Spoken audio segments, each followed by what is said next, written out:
বলেছিল যে আমি একদিন আমার 6টি ফুল আর লক্ষ লক্ষ প্রজাপতিতে ছেড়ে চলে যাব। এমন একটা দিন আসবে যেদিন আর্মিদের মাঝে সকালে ঘুম থেকে উঠে আর্মিরা ফোন হাতে নিয়ে মনে পড়বে যে আজ বিটিএসদের লাস্ট কনসার্ট বা আজ তাদের ডিসব্যান্ড হওয়ার দিন। আর্মিরা আমাদের 7 রাজাকে হারাবো। সত্যি তো, বিটিএসরা আমাদের ছেড়ে চলে যাবে। এমন একটা দিন আসবে যেদিন আমাদের অনুপ্রেরণামূলক কথা বলার জন্য বা আত্মবিশ্বাসী গড়ে তোলার জন্য আলেম থাকবে না, নিজের প্রশংসা নিজে করানোর জন্য জিন থাকবে না, আমাদের স্যাড কিং সুকা থাকবে না, একটা মুচকি হাসি দিয়ে সকলকে হাসানোর জন্য যেই হোক থাকবে না, ক্যামেরার সামনে আর্মিদের সাথে ফ্লাইট করার জন্য জিমিন থাকবে না।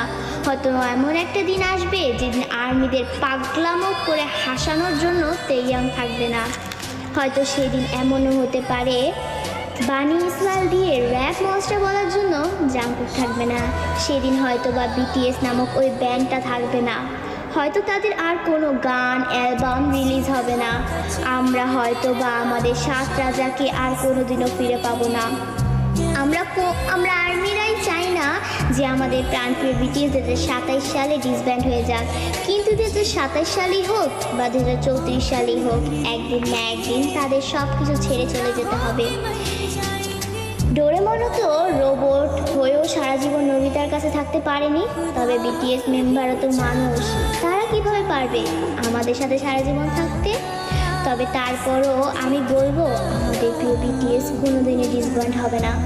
তারা আমাদের হৃদয়ের মাঝে চিরকাল থাকবে। দিন শেষে একবার আমাদের রিয়েল আর্মিদের মনে পড়বে আমাদের 7 রাজার কথা, তাদের সেই পাগলামোর কথা, তাদের সেই অনুপ্রেরণামূলক কথাগুলো, এবং এটাই হচ্ছে রিয়েলিটি।